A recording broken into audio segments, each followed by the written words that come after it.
सूरज की पहली किरणें घने जंगल के ऊपर से छनकर जमीन पर पड़ रही थीं। जंगल में अजीब सा सन्नाटा छाया था, जैसे किसी बड़े खतरे की आहट हो। तभी जमीन धीरे धीरे कंपन करने लगी।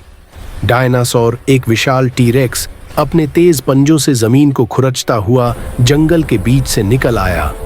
उसकी दहाड़ इतनी गूंज रही थी कि पेड़ हिलने लगे। जंगल के दूसरी ओर किंग कांग अपनी विशाल मांसल काया के साथ चट्टानों के ऊपर से नीचे उतर रहा था।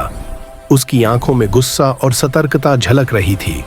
उसे पता था कि जंगल का यह हिस्सा अब उसका क्षेत्र नहीं रह गया। दोनों एक दूसरे की तरफ बढ़े। टीरेक्स ने अपनी जबड़े खोलकर गरजते हुए किंग कांग पर हमला किया। किंग कांग झटके में पीछे हटा, लेकिन तुरंत अपने विशाल हाथों से एक पेड़ पकड़कर टीरेक्स की ओर फेंक दिया। पेड़ टकराया और टीरेक्स जमीन पर लड़खड़ा गया, लेकिन जल्दी ही वह उठ खड़ा हुआ। किंग कांग ने तेजी से दौड़ लगाई और टीरेक्स के पैरों में घूंसा मारा। टीरेक्स ने अपनी पूंछ से किंग कांग को मारने की कोशिश की, लेकिन किंग कांग की गति इतनी तेज थी कि वह टकराव से बच गया। जंगल के बीचों बीच अब केवल दहाड़, धूल और पेड़ों के टूटने की आवाज गूंज रही थी।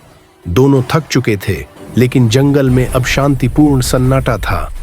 किंग कांग ने गर्व से अपने सिर को ऊंचा उठाया और जंगल में विजयी गरज सुनाई, जबकि डायनासोर धीरे धीरे जंगल की गहराइयों में गायब हो गया।